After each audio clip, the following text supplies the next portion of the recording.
Camila Contreras.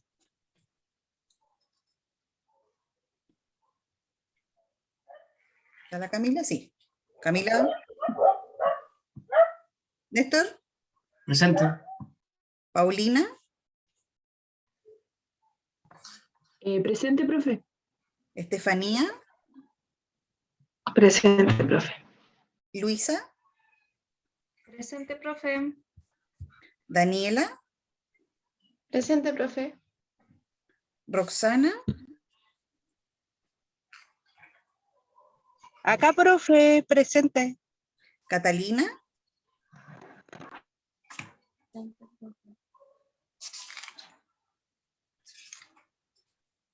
Y está Matilde, ¿cierto? Sí, profe, aquí.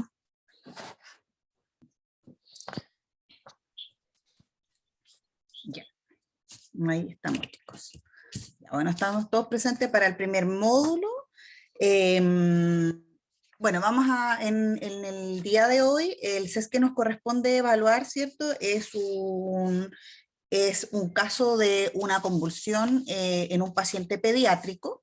Ya, les recuerdo, al igual que las clases anteriores, que la idea es que desarrollemos el taller y el aprendizaje que ustedes puedan lograr en el fondo en un ambiente seguro, que ustedes participen, independiente en el fondo de las dudas que tengan, de lo que logren ver en el video de la simulación, y podamos sacar adelante las dudas que vayan observando, ¿ya?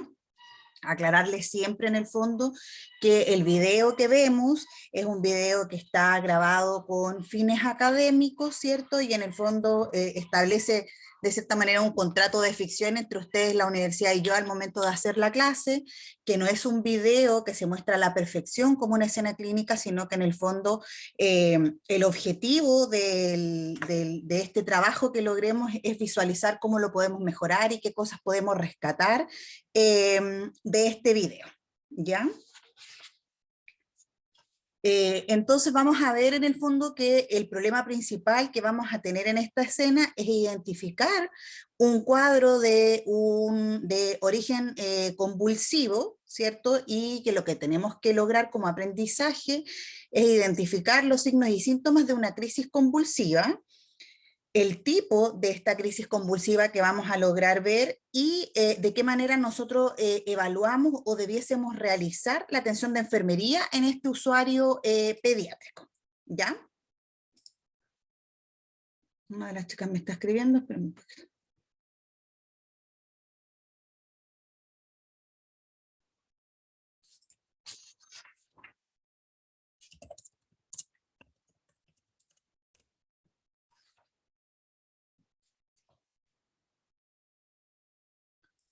Ya chicos, entonces les voy a compartir la cámara para que podamos ver el video. El volumen.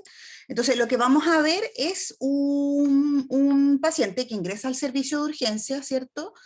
Nombre Gustavo López, es un lactante menor de 8 meses de edad, el cual es traído por su madre, que refiere que el menor se encuentra con 2 días de evolución de tos y mocos. Y mientras se encuentra en el box, el usuario presenta un compromiso de conciencia y comienza con movimientos tónico-clónicos de escasa duración, no más de 1 minuto, y bueno, el peso de este paciente es de 8 kilos. ¿Ya? Vamos a ver el video.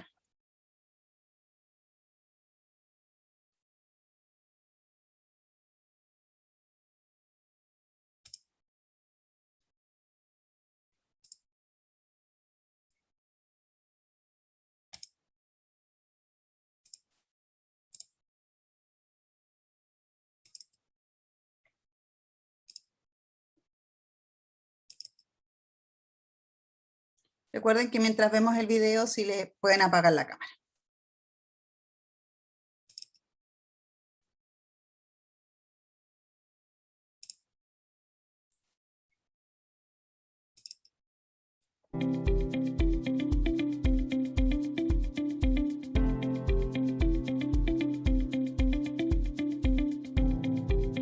Señorita, mi guagua, no sé qué le pasa. Mire cómo Hola. está. Ya. Ayúdala.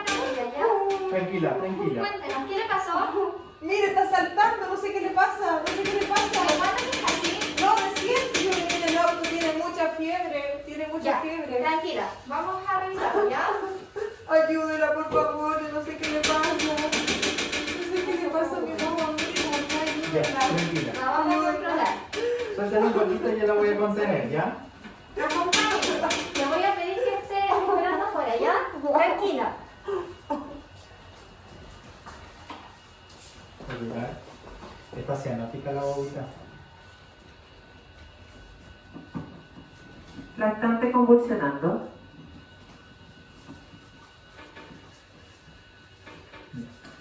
Esta cianótica le ponemos oxígeno. Sí, le vamos a poner una más, ¿ya? Sigue convulsionando.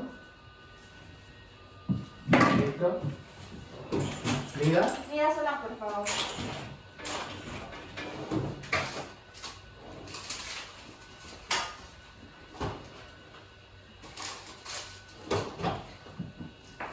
Sigue convulsionando.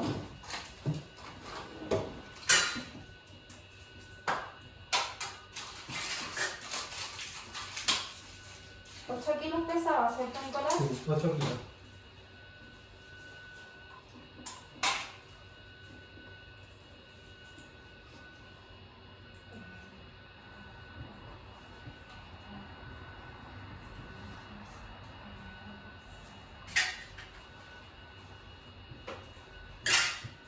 Sigue convulsionando. Hay que administrar 0.48 por día rectal. 0.48. ml, sí.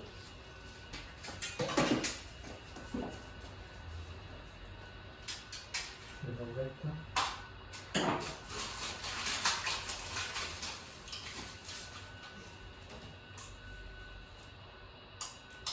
Entonces, medio ml. Sí.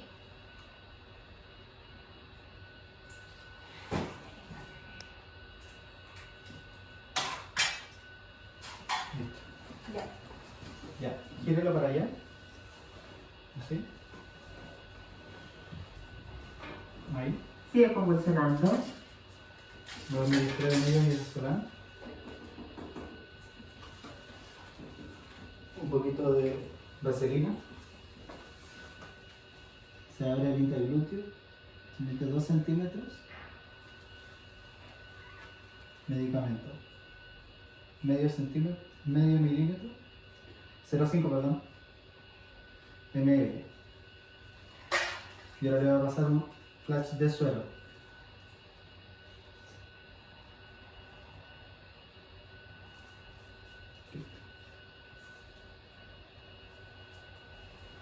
Listo. Ya. Voy a proceder a llamar al médico. ¿Controla los signos vitales? Sí, por favor. Se detuvo la convulsión. Ya. Llamando al médico. ¿Aló? Aló, hola. Usted habla con Aileen, enfermera Signos del vitales. box 3. Estoy con un lactante de 8 meses, el cual llegó convulsionando. Se administró midazolam 0.5 ml por vía rectal. Ya. ¿Y es epiléptico?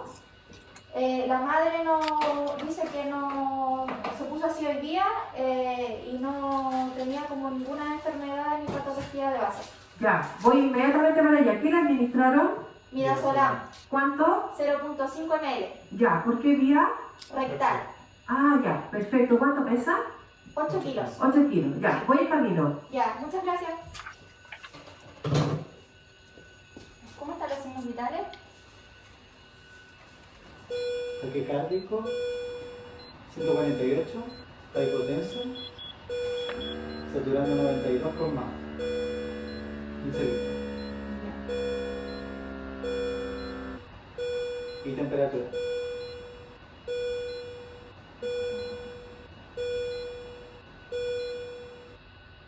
Cianosis bucal, ¿sigue con la cianosis bucal? Sí. Fin de la escena.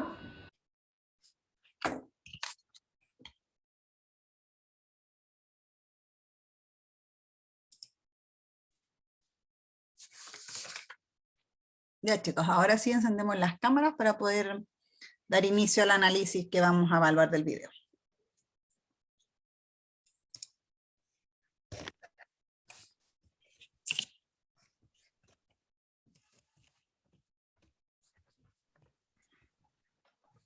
Profesora, pregunta, ¿el video no puede enviar el link? Es que se me pegó muchas veces.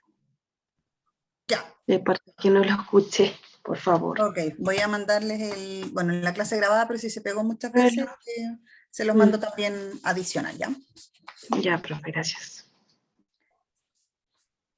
Ya, chicos, vimos en el fondo, ¿cierto?, una escena, un cuadro en donde una madre ingresa al servicio de urgencia con un lactante, que nos refieren que tiene 8 meses, ¿cierto? Y ella ingresa solicitando ayuda por una aparente convulsión. Cuéntenme en general qué pudieron ver de la escena respecto a, en el fondo, el encabezado de lo que estamos viendo, a lo que ustedes vieron respecto al espacio físico en donde se atiende al paciente, en lo general. No todavía viendo qué está bien o qué está mal. ¿Qué pudieron ver en esa escena?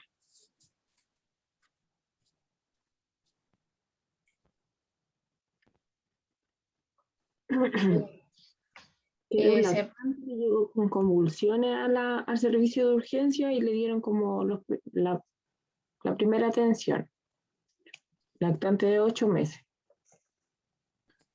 Ok, y respecto al escenario en donde se desarrolla el box, por así decirlo, ¿es un box que les parece real?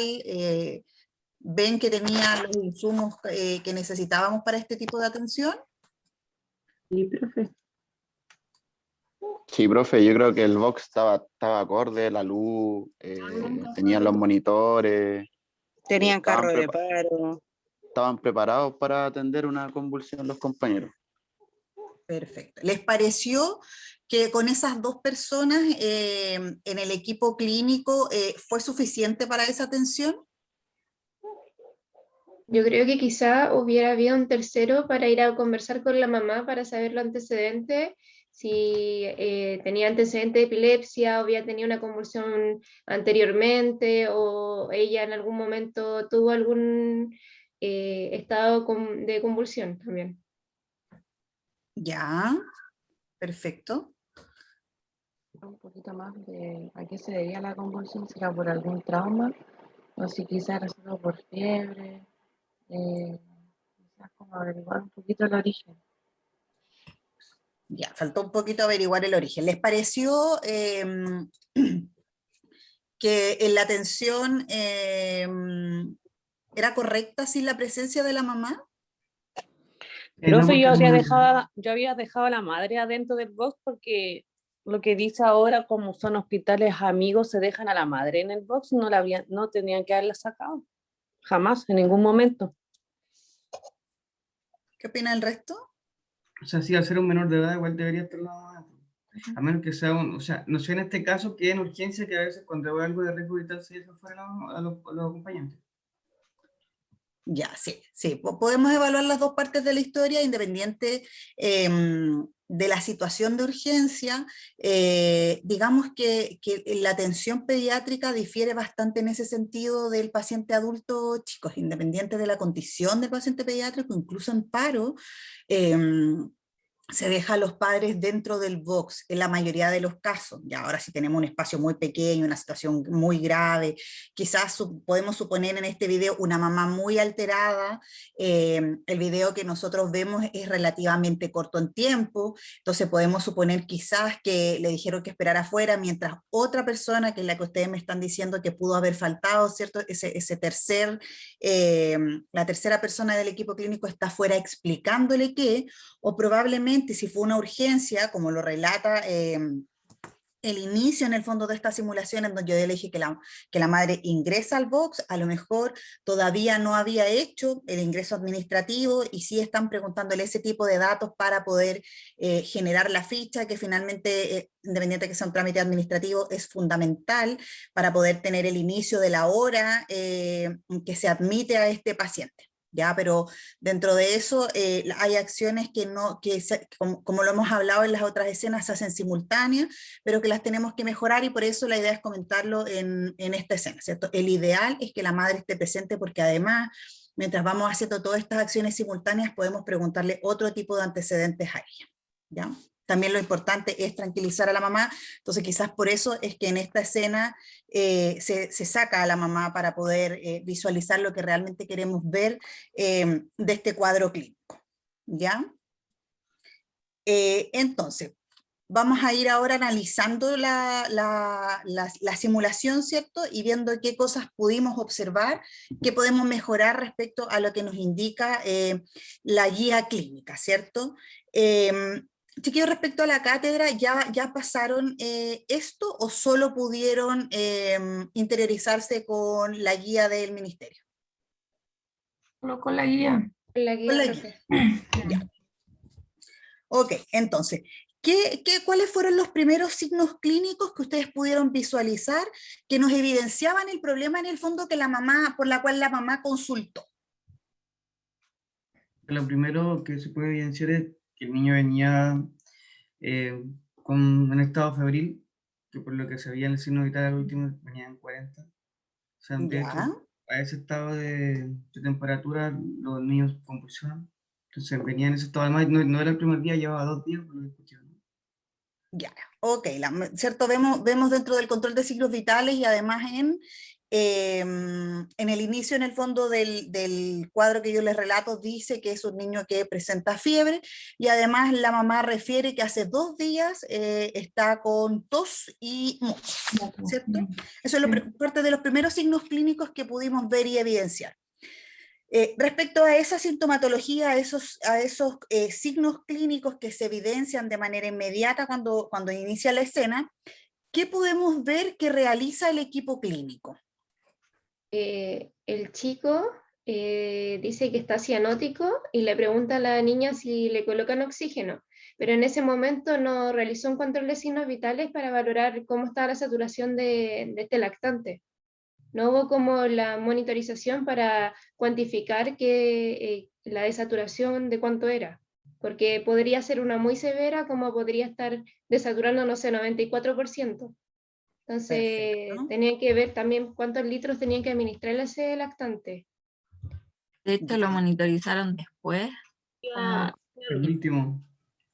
Y la saturación era de 93, o sea, y ya con la mascarilla puesta no sabíamos cuánto fue su inicio. ¿Cuánto fue inicial? Perfecto. Y respecto a ese control de signos vitales, ¿qué más recuerdan aparte de que me están diciendo en el fondo de este episodio de saturación, que en el fondo es ya con la administración de oxígeno por una mascarilla de alto flujo? También Néstor dice que era un paciente con fiebre, ¿cierto? 39,5, 40. ¿Qué otro control de signos vitales le tomó el joven de la escena clínica y cómo ustedes interpretan esos signos? ¿Cómo estaban? O sea, que él le tomó solamente, yo solamente observé que lo evaluó generalmente, pero así como signos vitales, tomarlo al principio no se los tomó, no le tomó ni la temperatura, no le puso el cable de 3 puntas. Entonces eso como que faltó, independientemente sea un ataque de epilepsia o no, tenemos que sí o sí monitorizarlo si llegó al servicio de urgencia. Pero una vez que eso se inicia, porque ustedes me dicen que lo hace un poco tardío y él hace un control de signos vitales y lo refiere en voz alta, ¿lo recuerdan? ¿Alguien lo anotó? Dijo que estaba hipotenso. Dijo que estaba hipotenso, ¿cierto? Y estaba taquicárdico. Estaban 70 con 33. 70, 33. Sí, 93. 148 de 146 frecuencia cardíaca. Esos chiquillos, yo sé en el fondo que los signos vitales son distintos en pacientes pediátricos que aún no pasan la cátedra, pero ¿a ustedes les parece que esos valores estaban interpretados correctamente por...? Profe, no, no estaba taquicárdico, estaba no hemocárdico, porque esa es la frecuencia de un lactante menor hasta 160. Sí. ¿Y la presión? Néstor estaba diciendo algo. O sea, no sé, estoy seguro, pero yo creo que está hipotenso un 70 con 33, ¿no?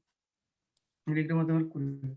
Más o menos, ya yo les voy a subir igual como información las tablas de la Organización Mundial de la Salud para que las puedan tener como referencia, pero con 8 meses debiese tener más o menos 80 con 40, una cosa así, ¿ya? Estaba relativamente hipotenso digamos, en el control. Respecto a las acciones de enfermería, chicos, que ustedes logran ver cuando estas dos personas del equipo clínico hacen el control de signos vitales. ¿A ustedes les parece que ese manejo de la situación inicial durante esta convulsión febril en donde la mamá no está presente fue correcto? ¿Ustedes cómo lo observan? ¿Fue una escena segura? ¿Fue una escena acorde en el tiempo? O sea, segura la escena no fue porque el bebé ya partido quedó solo, y un bebé de ¿cuántos? 8 meses creo que tenía, no recuerdo bien. De 8 meses. Pero tenía la baranda abajo, estaba solo, uno estaba anotando y el otro estaba haciéndolo, y si volvía a convulsionar o se nos ahoga o cualquier cosa, Estaba seguro no estaba. convulsionando. Y de Entonces hecho, hacía falta alguien más. Sí, faltaba alguien más. Faltaba un tercero, ¿cierto? como Buen dijo detalle el que Eric, menciona Eric. Como dijo él, faltaba la alguien que baranda abajo. monitorizara, que administrara el oxígeno, que pusiera el cable 3 puntas. Cuando ingresa, ustedes me están diciendo que me dijeron que si bien es cierto lo monitorizó, lo hizo un poco tarde, ya me dicen que el paciente no tienen un valor de referencia exacto de la saturación porque lo tenemos una vez que ya se le instaló la mascarilla de alto flujo. Me están diciendo que en el general ven una escena, ¿cierto?, para un paciente pediátrico en donde quizás pudo faltar un tercer actor que nos podría haber ayudado en un inicio, con el manejo de la madre, con la información de la madre, ¿cierto?, en ayudarnos a hacer una correcta anamnesis, y en esta etapa en que vamos evaluando me dicen también que pudo haber sido la persona que estaba vigilando de cierta manera a este paciente pediátrico, ¿cierto? Recordemos que son escenas distintas cuando yo tengo un adulto. Es un paciente muy pequeño, 8 meses, en una camilla enorme, no se pusieron las barandas en alto, entonces faltó ahí una persona que estuviera solo en el fondo en la atención del paciente pediátrico, observándolo, conteniéndolo, porque además podemos dentro de la simulación ver que en un inicio nos muestran que el niño está convulsionando y se mueve, ¿cierto? Pero mientras estas dos personas ejecutan, uno el control de signos vitales, y la otra saca la cuenta de la administración de medicamentos, hay un momento en que el paciente se queda solo y nadie lo ve porque además ellos están los dos de espalda, ¿cierto? Entonces, si hubiese habido ahí un tercer actor, chicos, y ustedes me están diciendo que observan una escena que no estuvo segura, ¿cómo ustedes la hubiesen mejorado? ¿Qué otras cosas, además, en el fondo de la baranda en alto que mencionó el Eric, podrían haber mejorado en esa situación? Yo creo que el tercero hubiese estado siempre con el paciente, no se hubiese despegado de él, y haber estado también viendo el tema de la monitorización constantemente. Y lo que también me llamó la atención es que, no sé si no lo vi, fue que no hicieron nada como para el tema de bajar la fiebre, ni siquiera cuando llamaron al médico. Eso me quedó como todo el rato la duda. Aparte no sé si después habrá bajado, porque después dijeron como que seguía con fiebre nomás, pero no se le administró nada, no se lo comentaron al médico. Medidas físicas tampoco. Claro, y hubiese estado el tercero ahí pendiente de eso, del tema de la fiebre, la monitorización y la seguridad del paciente, como dijo Eric, porque paciente de 8 meses convulsionando, o sea, va a tener un movimiento que en algún momento se va a ir corriendo quizás más a la orilla, más arriba, más abajo. Eso hubiera hecho yo. ¿A ustedes les pareció correcto? Porque el paciente ingresa, si bien es cierto, se monitoriza y se le instala la mascarilla de alto flujo. Respecto a esas dos acciones, quizás pudo algo haber mejorado. Estamos viendo obviamente que es un cuadro febril, ¿cierto? Pero lo primero que deberíamos haber visto quizás era la seguridad del ABC y alguna posición de seguridad de ese paciente. ¿Ustedes lo vieron? No, profe, tenían que haber lateralizado la cabeza del bebé, alguien haberle sujetado porque tiene riesgo de aspiración o haber vomitado, y eso mismo se lo puede él mismo habérselo llevado como riesgo de aspiración. ¿Notaron si alguien revisó la vía aérea dentro del examen físico inicial? No, ninguno de los dos. ¿Ustedes lo hubiesen hecho? ¿Faltó eso? ¿Era un cuadro importante de visualizar al inicio de las acciones que tomó este equipo? sobre todo para el oxígeno. Quizá hubiese tenido algo en la boca el niño, se hubiese echado algún juguete, alguna moneda, cualquier cosa, los niños a esa edad se echan toda la boca, entonces a lo mejor también podría haber tenido algo en la vía aérea que lo estaba obstruyendo y no tenemos certeza que a lo mejor hubiese sido eso también. O a lo mejor como tenía fiebre estaba resfriado y tenía la vía aérea obstruida también. También, ¿cierto? Quizás inicialmente, si la mamá nos indica los antecedentes y dice que hace 2 días tiene tos y un cuadro de mocos, quizás incluso paralelamente podrían haber mencionado que hacíamos un aseo nasal rápido, ¿cierto? Ok, entonces, ahí hay algunos aspectos que ustedes me dicen que se pudieron haber manejado de esta situación durante la convulsión febril, ¿cierto? Entonces, si bien es cierto, ustedes dicen que podríamos haber mejorado la escena con un tercer actor que hubiese estado involucrado solo en evaluar u observar al lactante. También podríamos haber ingresado, como lo dice la Paulina se adelantó harto a la escena, posterior al llamado, en el fondo, esa tercera persona podría haber colaborado en el llamado al médico, y en algún momento de la escena, como también lo hemos visto en los cuadros posteriores, podríamos seguir simulando esta escena si apareciese el médico, ¿cierto? Sin embargo, aquí hay un llamado telefónico al médico. ¿Qué les pareció a usted? Se le entrega la información correspondiente, el accionar del equipo clínico previo al llamado del médico. ¿Está correcto? ¿Qué nos dice la guía? O sea, por lo que escuchamos, se le entregó como así nomás, tampoco se le entregó correctamente, no se le indicó que tenía fiebre, no se le indicó casi Y nada. los minutos que duró la convulsión. Solo que le administró Mida Solán vía rectal. ¿Los signos vitales tampoco le indicó? No. Tampoco se los indicó. Ok. Y alguien, por ahí el Eric dijo, tampoco se le indicó cuánto duró la convulsión.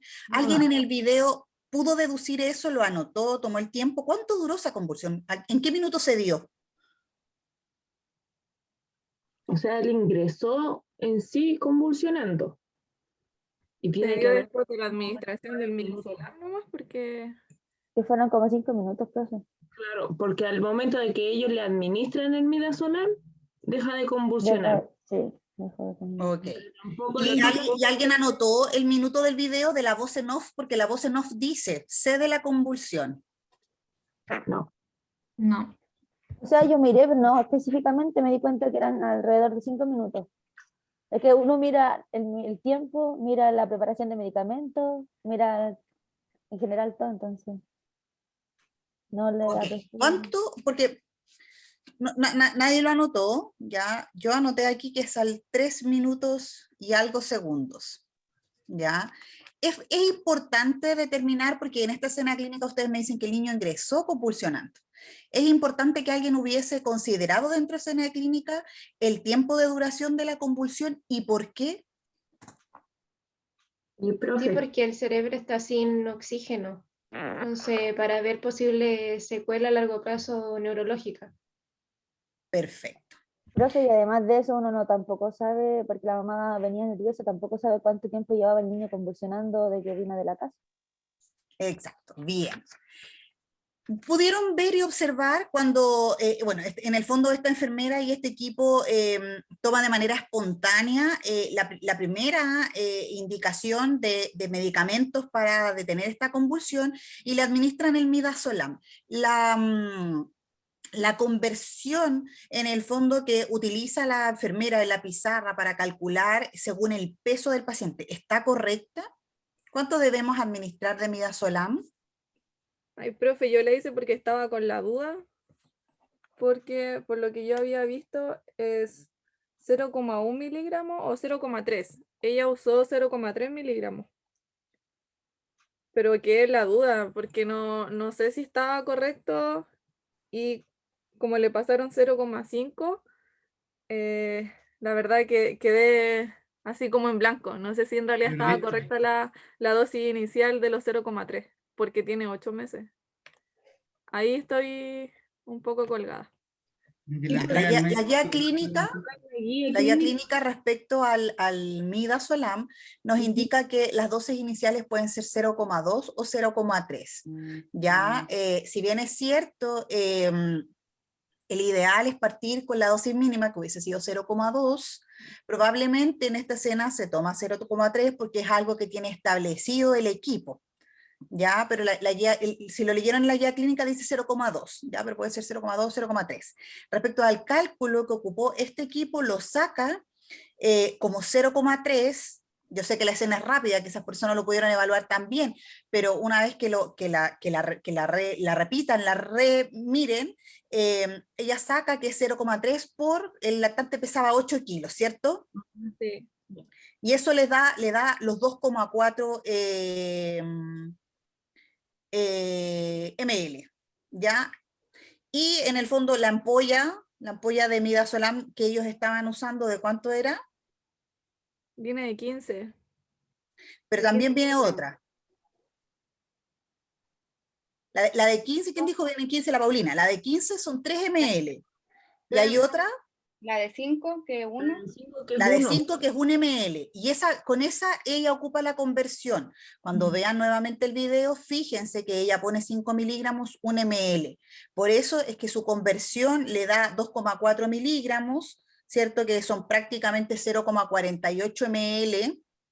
Y ella lo aproxima a 0,5. Ah, profe, ¿Ya? que yo le hice más larga con los 15 miligramos. Claro, como el video regla simula de tan 3. rápido, seguramente me imagino que no se fijó en que ella usó la ampolla de 5 miligramos en 1 ml. No, yo le hice con la de 15 con 3 ml. Sí. Pero igual me dio el resultado, sí. Exacto. Probablemente, chiquillos, eso es algo que ustedes siempre tienen que visualizar respecto a las distintas ampollas o presentaciones que tengamos de los medicamentos. Cuando ustedes están frente a un carro pediátrico, probablemente tengan aquellas que son de menos gramaje. Ustedes saben que en el fondo, por ejemplo, si yo hubiese tenido la que dice la Paulina, una ampolla de 15 miligramos en 3 ml, yo la abro, me va a sobrar muchísima dosis, el cálculo va a ser mucho más largo y posterior a eso yo tengo que eliminar esa cantidad de medicamentos. Ahora también dentro de eso, si ustedes pudieron como tips en el fondo mirar cuando se acerca la escena y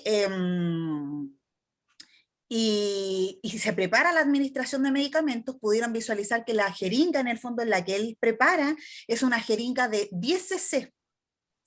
Ya, generalmente uno en dosis pediátricas ocupa jeringas mucho más pequeñas. Ya la de 5 es gigante. ¿Ya? O sea, voy a tener una de 2,5 probablemente, porque si bien es cierto aquí para fines didácticos, ella dice 0,5 ml. Aquellos que hemos sido durante años, además, enfermeros pediátricos, sabemos que 0,2 ml son importantísimos. Por ende, nosotros hacemos la dilución casi que en jeringas, considerando que tengan 0,1, 0,2, 0,3, porque esa cantidad de ml es importante, ¿ya? Entonces, también es un poco más difícil diluir medicamentos porque hay que tener un ojo muy fino y sacar dosis muy pequeñas, ¿ya? Ahora, cuando uno saca una dosis muy pequeña, también es muy difícil administrarla. Entonces, ahí puede ser que recién después de haber sacado el 0,1, el 0,2, el 0,3 ml que me dé el cálculo y la conversión, quizás ahí yo lo pueda titular y llevarlo, no sé, a 1 cc. ¿Ya? Pero las dosis trabajadas son muy pequeñitas. Eso es algo que también podrían observar en el video como un aspecto de mejora, pero que uno, digamos, en la cátedra, ¿cierto? En la guía ministerial no se lo van a explicar, no se los van a simular, y es bien difícil, ¿ya? Para que lo tengan ahí como un aspecto de mejora. Respecto al tratamiento que se usó para este usuario, chiquillos. Tenemos midazolam, pero también podríamos haber tenido otros medicamentos en el carro de paro o que nos da evidencia, que nos relata también la guía clínica. ¿Cuáles otros recuerdan ustedes, conocen ustedes?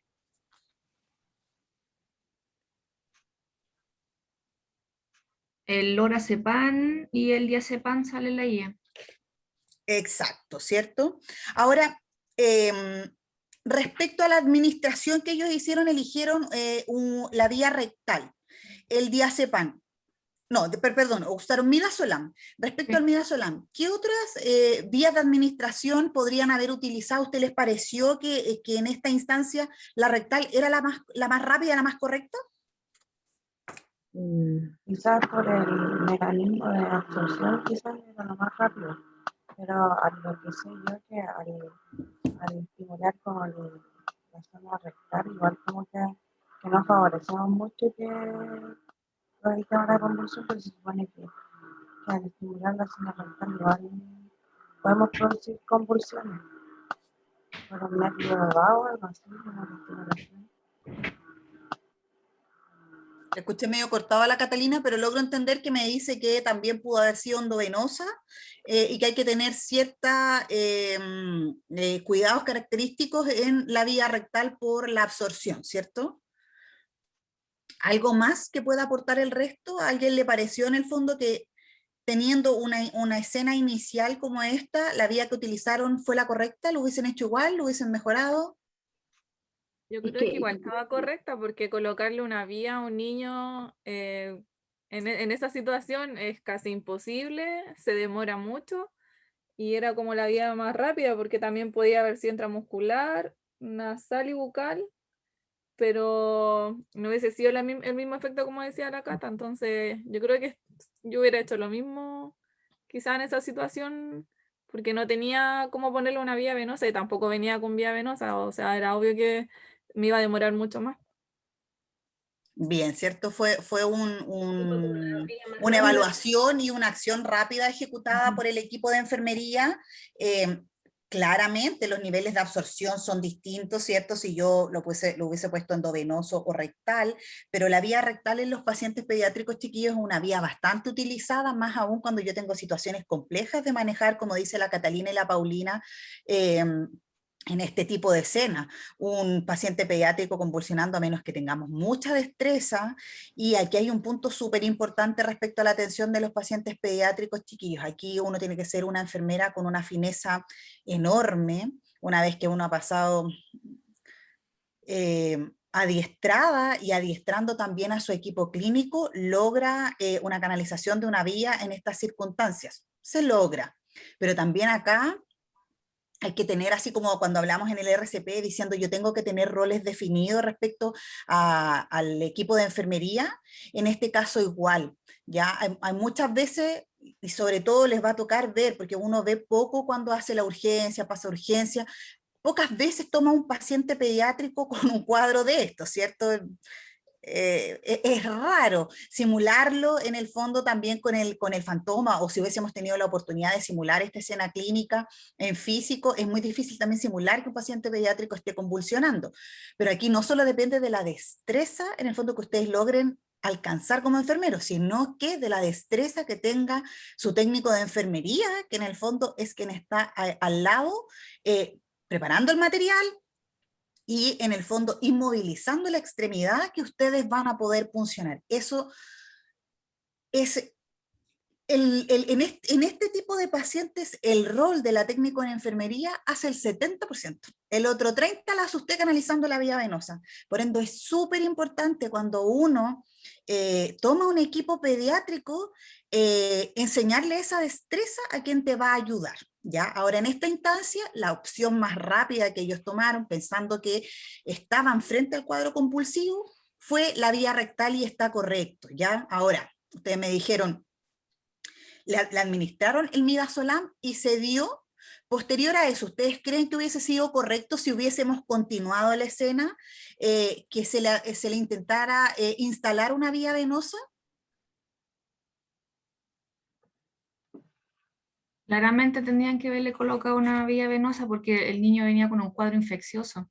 Independiente a lo mejor que no teníamos tantos datos, pero ya decía, hace 2 días tenía tos y moco y además fiebre, o sea, uno igual deduce ya que tiene un proceso infeccioso. Entonces sí o sí deberían haberle puesto una vía venosa. Porque el niño aparte ya le habían puesto midazolam, entonces ya no estaba convulsionando y ya estaba sedado. Entonces el niño no se iba a estar moviendo a lo mejor para la instalación.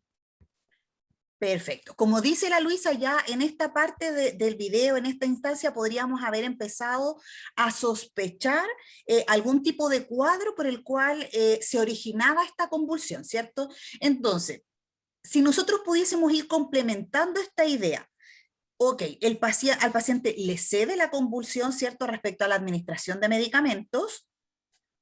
Imaginemos que el médico nos hubiese dicho que continuáramos haciendo las acciones del protocolo o lo que él está acostumbrado a que nosotros manejemos. ¿Qué otras cosas hubiesen hecho ustedes? Dice la Luisa, quizás indagar en una mejor anamnesis, ¿cierto? La mamá ya nos había dicho que tenía tos, que tenía moco, y ella dice que podríamos haber sospechado de un cuadro infeccioso. ¿Cuáles son las mayores sospechas que podríamos tener en un paciente de 8 meses, este lactante? ¿Por qué podría convulsionar? O sea, primero, como escuchaba a mi compañera Paulina antes, se toma la vía, se entra la vía venosa, se le administra algo para el estado febril o el cuadro febril que llega el paciente, y luego se toman exámenes para ver qué cuadro infeccioso puede tener este paciente. Perfecto, ¿cierto?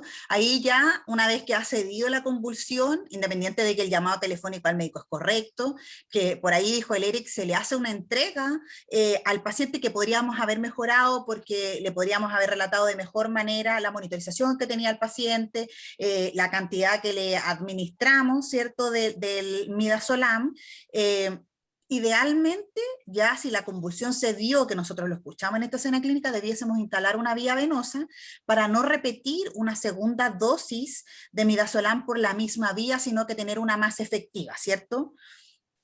Instalamos la vía venosa y, como dice Néstor, podríamos haber tomado exámenes. Ahora, supongamos el nerviosismo del equipo clínico, no logramos administrar o instalar, perdón, una vía venosa y viene una segunda convulsión. Podríamos haber repetido la dosis de midazolam que teníamos, se pueden repetir, y hasta cuántas veces. ¿Cuál es la dosis máxima? 10 ml. O sea, 10 miligramos. 10 miligramos, correcto. Iba a corregir eso, chiquillos. Siempre en los pacientes pediátricos, lo importante, porque, y lo recalco porque no lo recuerdo muy bien, no sé si ustedes me pueden corregir, muchas veces la enfermera que saca el cálculo habla de ml. Los ml son súper variables según lo que yo les estaba diciendo respecto a cómo yo diluyo el medicamento. Entonces, ustedes vieron que se preparó una jeringa de 10 ml, o como dijo por ahí la Paulina, yo estaba haciendo la conversión con una ampolla de 15 miligramos, ¿cierto? Entonces, lo que yo tengo que decir es cuántos miligramos administré, no cuántos ml.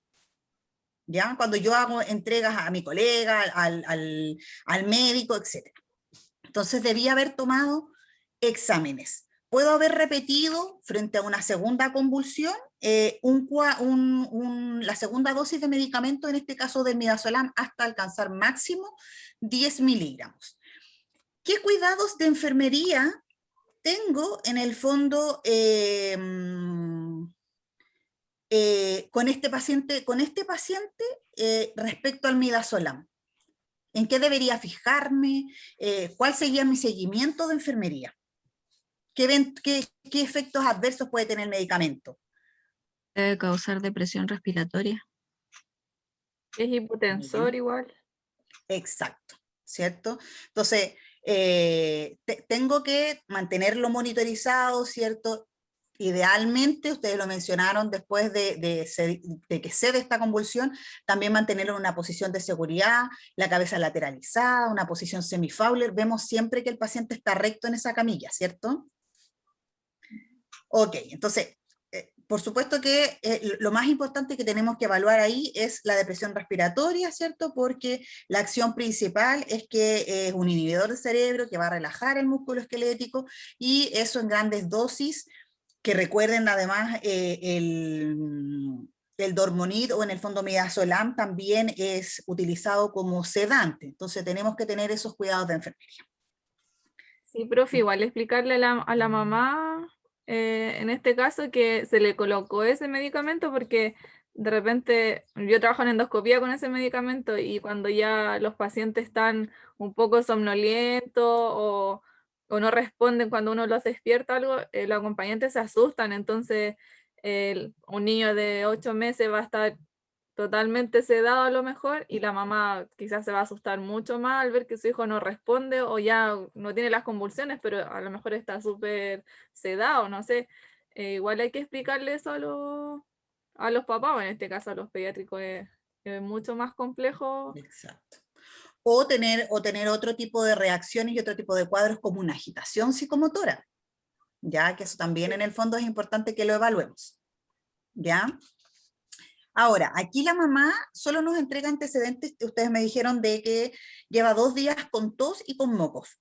Respecto a la epidemiología, lo que nosotros podemos estudiar de un paciente de 8 meses, ¿cuáles son los cuadros más comunes por los cuales podría convulsionar un paciente de esta edad, chiquillo?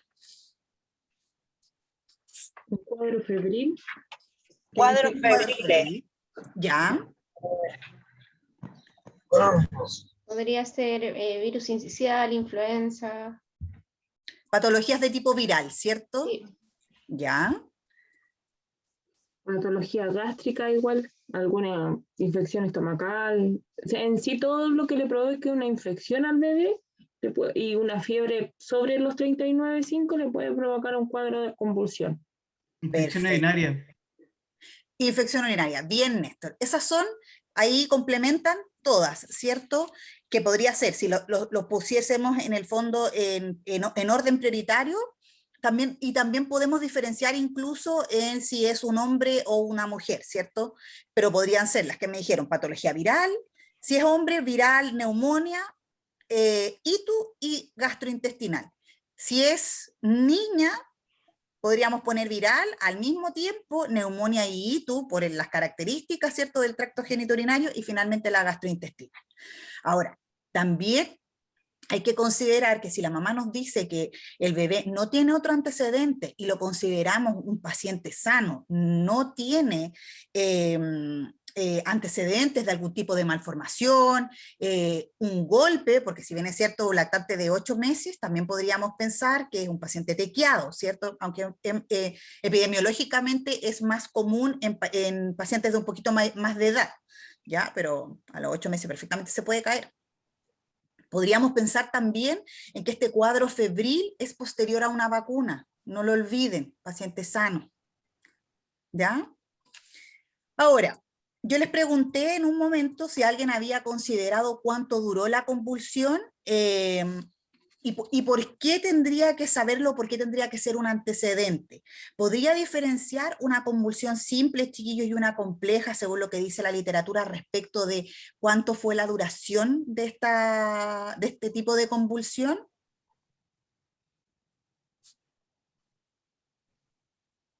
Según lo que ustedes vieron ahí, según lo que se relata, lo que logran mostrar a través de la escena clínica, ¿es una convulsión febril simple? Sería compleja si duró más de 3 minutos, porque dice que de 1 a 3 minutos es la compleja. ¿Qué opina el resto, chiquillos, o no alcanzaron a ver esa parte de la literatura? No, profe, yo por lo menos no he visto esa parte. La estoy buscando incluso acá en la guía. ¿De dónde vio ese dato, Paulina? De unos apuntes. Estuve buscando anoche un rato, profe, porque no alcanzaba a leerlo todo. Estaba con la post prueba de pediatría. Entonces anoche me puse a buscar y tuve algunos apuntes, y acá tengo que la simple dura de 1 a 2 minutos y la compleja dura de 1 a 3 minutos, y el paciente se mantiene en un tono muscular y su crisis vuelve como progresivamente, que es como gradual, algo así la recuperación. Tenemos que tener algunos aspectos diferenciadores que no son tan característicos como en el tiempo, ¿cierto? Pero sí, lo importante en diferenciar en algún tipo de convulsión es que las simples, chiquillos, son una convulsión generalizada, que es lo que se intenta simular en este video, ¿cierto? Porque la mamá lo mueve y dice, mire mi bebé, y es como si en el fondo los movimientos fueran de todo el cuerpo, es lo que se logra interpretar, ¿ya? En una compleja generalmente va a ser focal, va a ser por áreas, ¿ya?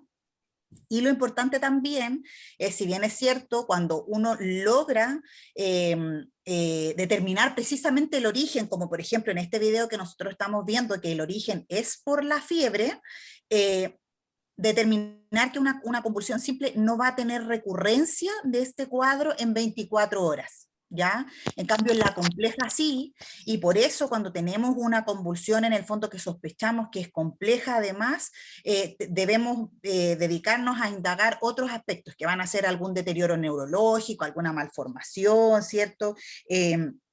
Pudiese ser un cuadro más grave o más intenso, en este caso si la mamá nos hubiese dicho, por ejemplo, que además presentaba vómito, entonces podríamos hablar de una alteración hidroelectrolítica. En pacientes más grandecitos, por eso también es importante cuando... En pediatría es bien la sintomatología o los signos característicos de sospecha, además, son bien definitorios según la edad.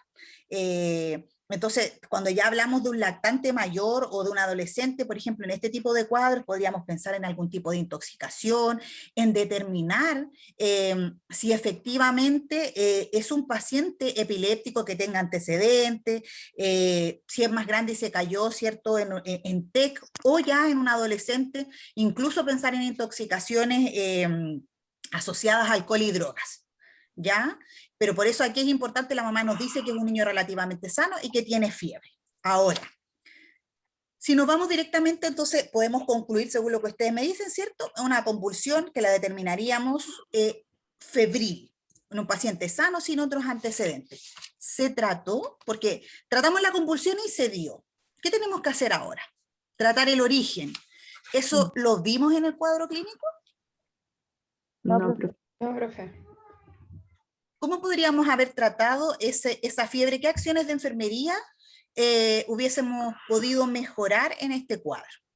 Ahí viene lo que usted decía, profe, la instalación de la vía venosa, volver a monitorizar signos vitales con énfasis en la temperatura. Perfecto. Y controlarla, porque si vuelve a subir la temperatura, generalmente vuelven a tener convulsión. Exacto. Controlarla. No tenemos un médico ahí, pero en el fondo si continuáramos en el fondo en esta escena clínica o el médico nos hubiese indicado algún medicamento vía telefónica, ¿qué se les ocurre a ustedes que podríamos haber utilizado en este paciente para la fiebre? Además de los medios físicos, que parece que fue el Eric el que me los mencionó. Yo, Néstor lo dijo. Ya, Néstor, ¿cierto? Debiéramos haber ya ahí en este paralelo, ¿cierto? Además, si hubiésemos tenido este tercer actor, hubiésemos podido de manera inmediata hacer un control con métodos físicos. Y respecto a medicamentos, ¿conocen alguno? El diclofenaco. Ya. Vía rectal.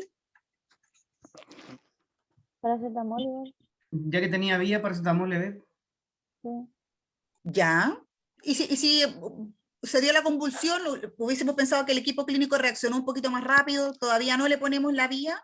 ¿Qué alternativa hubiésemos seguido teniendo? La rectal, ¿cierto? Que podría haber sido también el paracetamol que dice el Néstor, ¿cierto?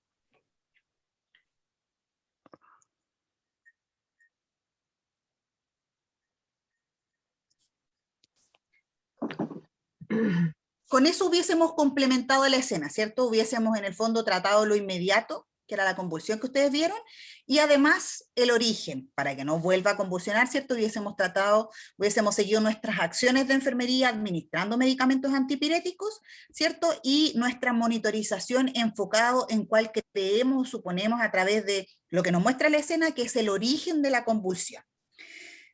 Entonces, chiquillos, de acuerdo al escenario en general, Luisa, ¿qué se queda de aprendizaje del contexto general de esta escena?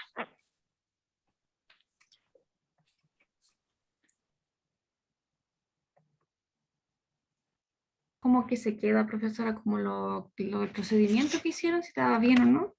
De la escena, Luisa, ¿qué es lo que tú crees en el fondo que te queda como aprendizaje respecto a cómo tratar esta convulsión febril? Bueno, vía rectal en realidad, realizaron bien, digamos, el procedimiento, o sea, porque no había vía nada, entonces era como lo más rápido. Bueno, los compañeros igual se demoraron en hacer el control de signos vitales, pero después igual se acordaron de colocárselo. así que ahí tuvimos, digamos, igual como un poco más de información del niño. Perfecto. Néstor, ¿con qué se queda de la escena? ¿Qué aprendió o qué queda de aprendizaje respecto a cómo haría usted la atención de este paciente? Bueno, me queda como aprendizaje el paso a paso, el protocolo, como el ejemplo de la administración del medicamento por vía rectal, que no lo había visto en sí en pediátrico, que en pediatría, pero sí cómo manejar la situación.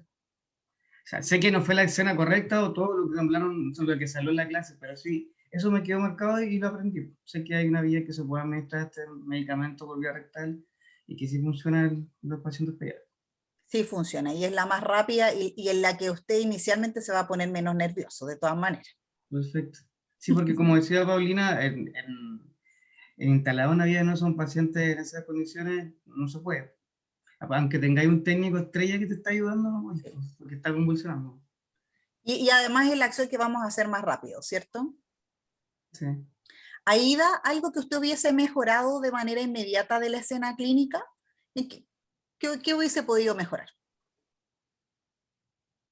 A lo mejor el tema de la anamnesis, haber preguntado más cosas, ser más en los tiempos, de cuánto tiempo lleva convulsionando, si tenía algún antecedente de epilepsia, eso. Perfecto. Paulina, ¿algo de la seguridad de la escena que usted hubiese podido mejorar? ¿Cuál, profe? ¿Qué, Paulina? Siempre es lo mismo, profe. ¡Ay! Por favor, aclare. Paulina Calderón. ¿Cómo era la pregunta, profe? ¿Qué hubiese podido mejorar de la seguridad de la escena?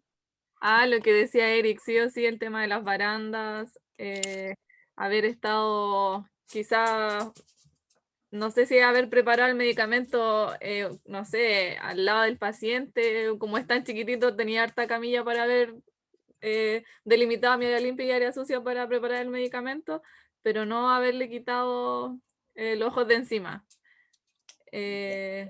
Y claro, si hubiese tenido un tercero, hubiese sido lo mejor para que ese tercero hubiese estado 100% con mi paciente. Profe, de todas formas, yo creo que, complementando lo que dijo la Paulina, igual el compañero que administraba el medicamento hubiera podido hacer el cálculo y así la compañera no hubiera dejado al lactante solito. Y eso también es importante, entonces se hubiera preocupado de lateralizarlo y de revisar en la vía aérea mientras el compañero hacía el cálculo y la preparación.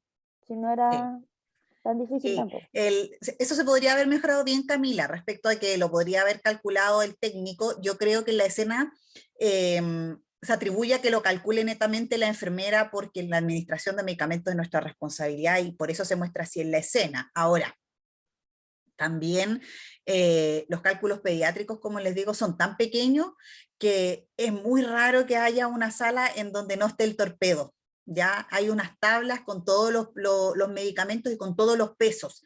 Entonces, ahí, claro, el accionar, en este caso, como dice la Camila, del paramédico, hubiese sido mucho más rápido porque él mira la tabla y nos dice, pesa 8 kilos, corresponde tanto, y la enfermera solo verifica y dice, sí, preparemos, hagamos esta preparación. Sí, eso se podría mejorar, lo van a ver normalmente, es raro que uno saque el cálculo.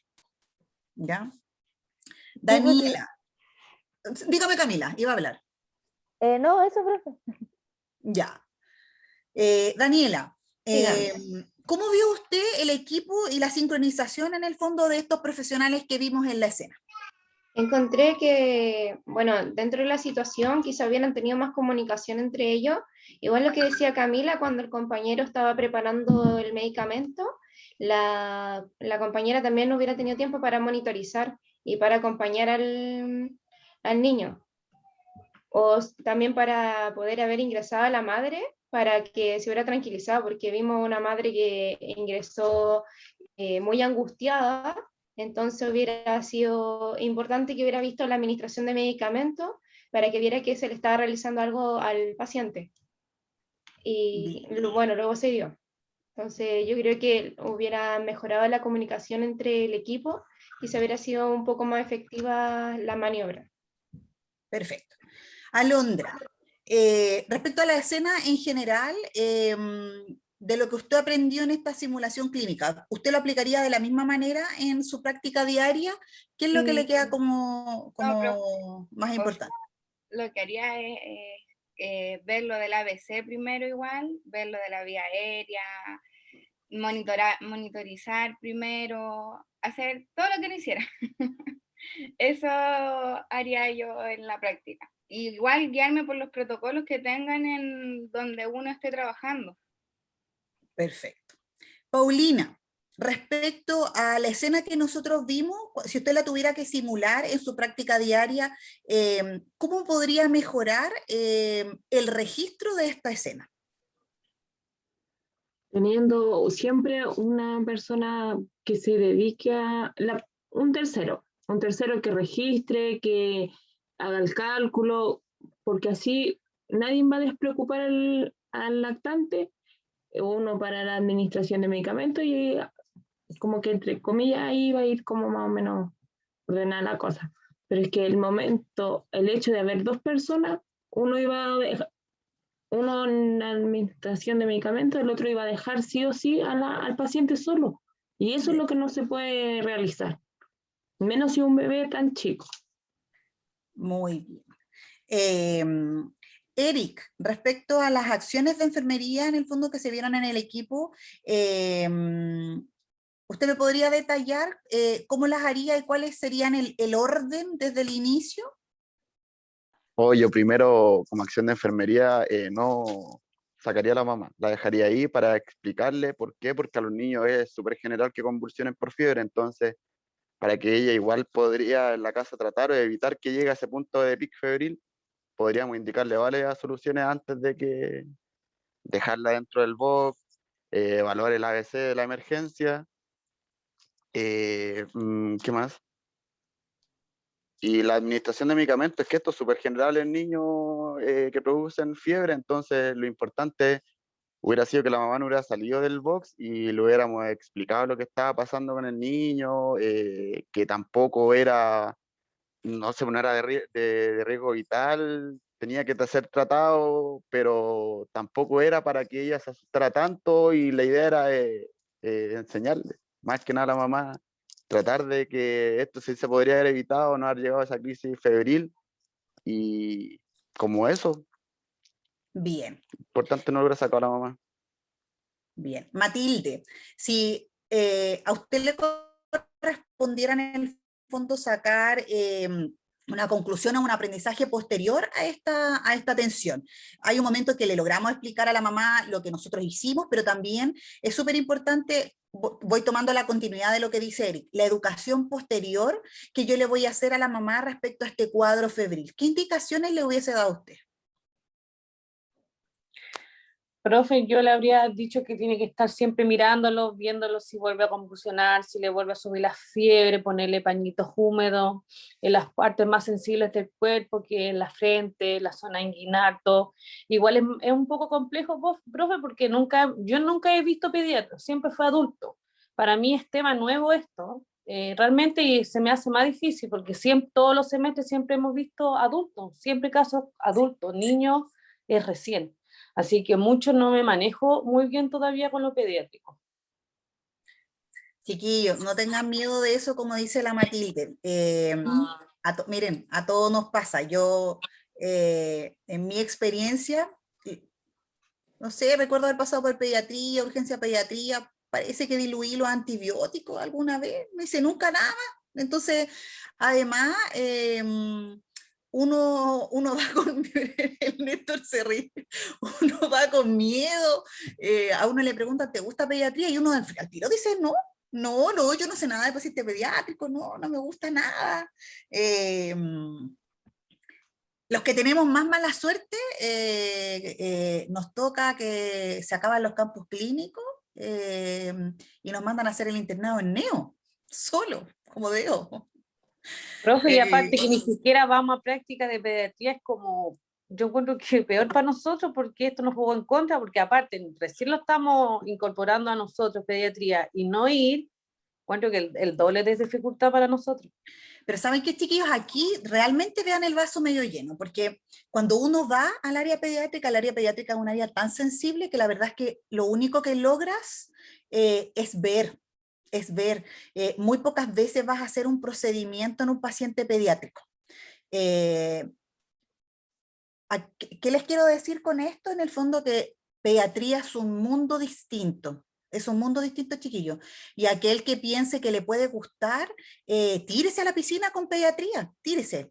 Es un área súper bonita. Se los digo por experiencia. Yo fui muchos años enfermera jefe de un servicio de urgencia pediátrico, sin querer, porque ustedes me escuchaban a mí de universidad, no, paciente pediátrico, horrible, no me gustan, son tan chiquititos, tan nerviosos, tan no sé qué, no sé nada, no me enseñaron nada, nunca lo vi.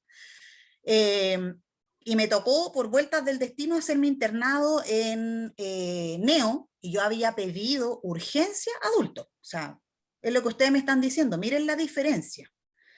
Con una profesora, ríanse de mí, yo trataba de tomar todos los días los exámenes de sangre cuando uno ve un bracito del porte de su dedo, no le achunté nunca, en 3 semanas, y mi profesora me decía, bien Evelyn, lo haces súper bien. Y yo así como... Se está burlando de mí, ¿cierto? Se está burlando, si no la chuntaba nunca.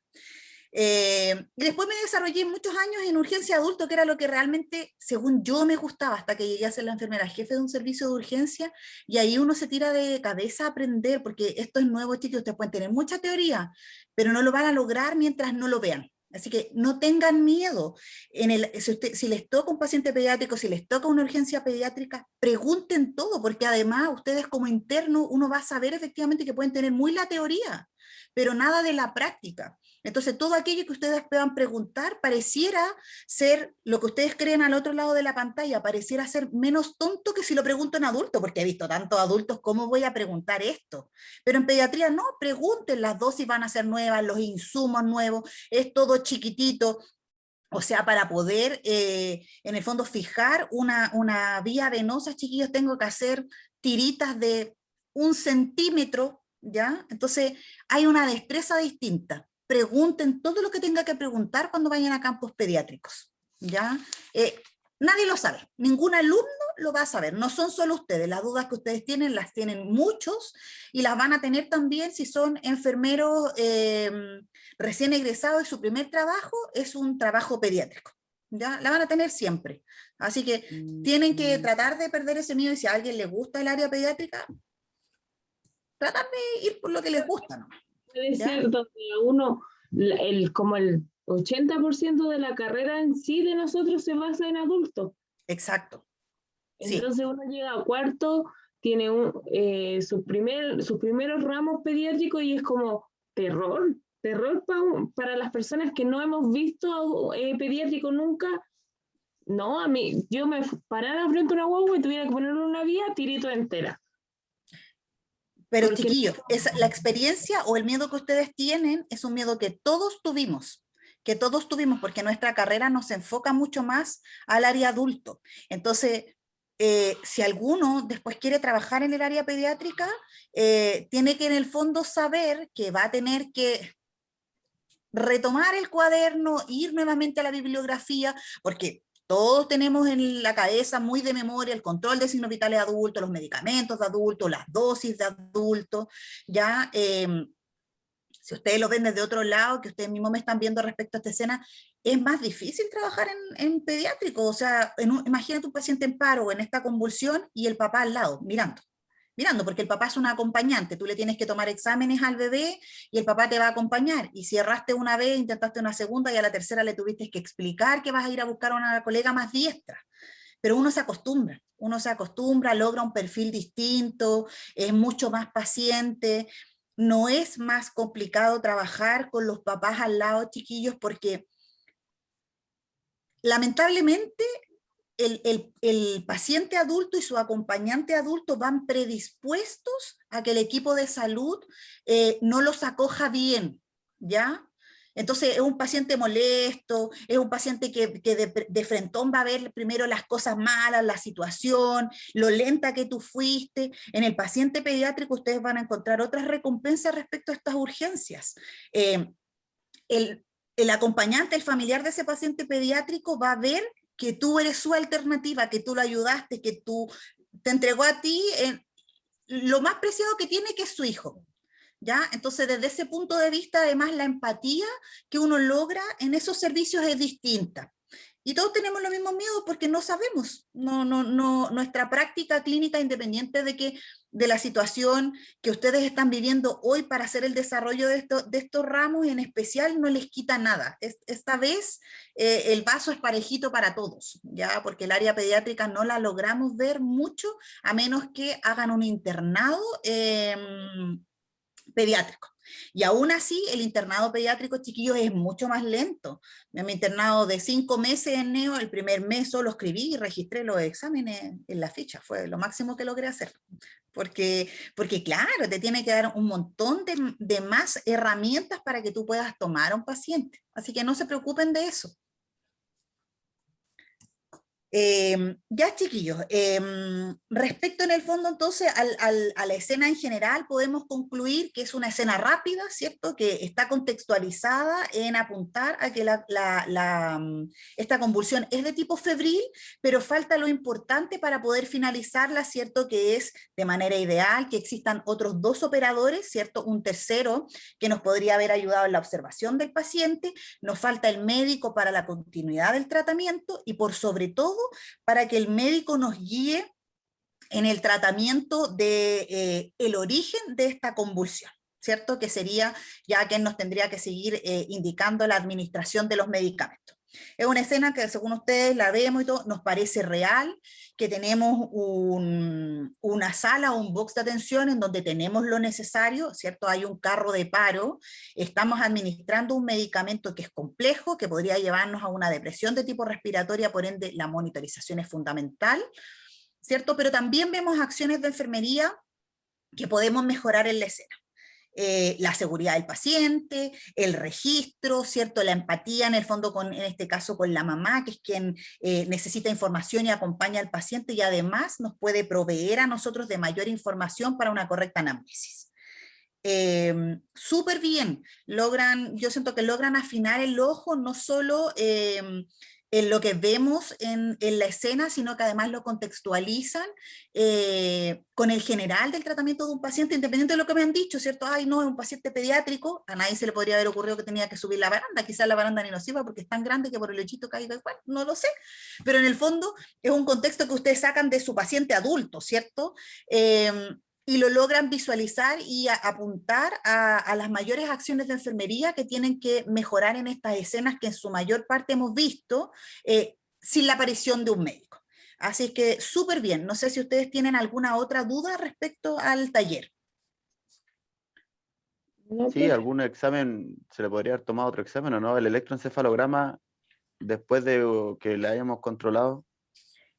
Podríamos complementar, Eric, con muchos otros exámenes, pero nos habrían apuntado si hubiésemos visto una escena clínica distinta. Hubiera tenido más tiempo de convulsión.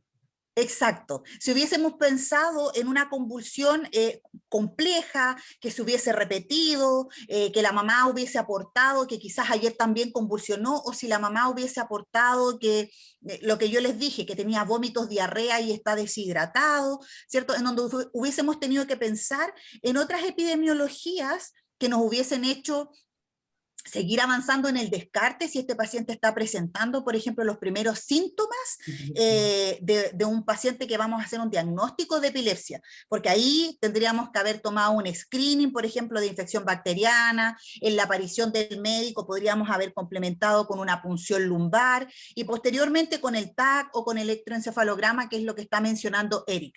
Pero ahí hubiese sido en el fondo si hubiésemos pensado en un descarte tras una convulsión compleja. En este caso, la escena apunta directamente a que es una convulsión simple y de tipo febril, por ende por eso no se hace la solicitud ni logramos ver en el cuadro que se nos presenta una complementariedad con más exámenes. Ah, ya, profe, tengo otra consulta, porque yo había leído unos papers que decía que, claro, febril más la coloración azulada del paciente en pediatría ya es una convulsión de alto riesgo.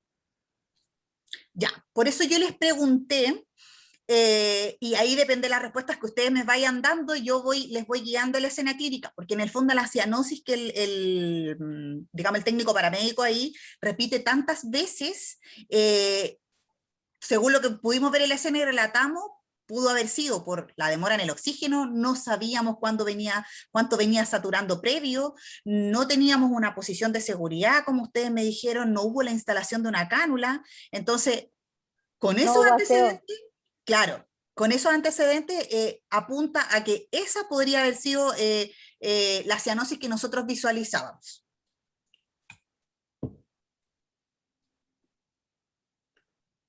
¿Alguna otra duda, chiquillo?